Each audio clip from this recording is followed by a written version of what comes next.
Fog of War 2026 is incorporating two rules from the German rule set, octagonal fields and Pinstone. To help people better understand Pinstone, I want to show how it works on video, what it allows you to do, and how to practice it. Pinstone is a German rule that changes the rules of pinning as follows. This rule is relevant when a player is being pinned while their count is up. If that player's pin is released, they must wait for the next stone to play before they are allowed to rise. Therefore, if you are the pinned player, if you do not feel the pinning player's pomp on you when the beginning of the next stone plays, you may rise. If you are unpinned after the beginning of the stone, you may not rise until the next stone you hear while unpinned. If two players are in a double pin and their counts are both up, remember the following rule. The pinning player can only have their pomp from one player at the beginning of the next stone, so one player will always be able to move at the next stone.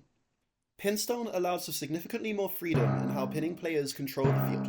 By timing their stones correctly, players have up to one stone to lift their pomp off the downed player without worrying about the player rising and getting a hit. Here are a couple examples of what this allows you to do. Take a fight with a player trying to pressure you off your pin. Sweep the skull to prevent the enemy quick from taking it. Get a stone head start on the pinned player to return to base.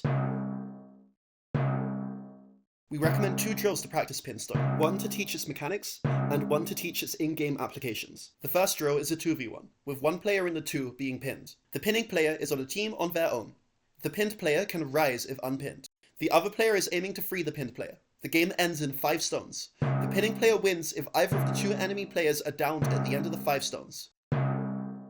The other team wins if the pinned player is downed at all. The aim here is for the pinned player to get used to rising on a stone beat, and for the other 2 players to learn how to take fights while controlling a pin. Players should rotate after one player has been pinned 3 times in a row. The second drill is a 4v4 with 8 players. This game runs similarly to a regular game of Jugger, but both teams have 4 enforcers and no quick. One team wins when every player on the enemy team is pinned, and one of the pinning players has their foot on the skull. Point! This drill puts players into a much more familiar game setting that focuses on pin management and navigating trying to free teammates without needing to think about the quick. We hope this video helps you get a better sense of Pinstone in the build-up to Fog of War 2026. Please ask questions in the NGA Discord or contact us directly if you have more questions.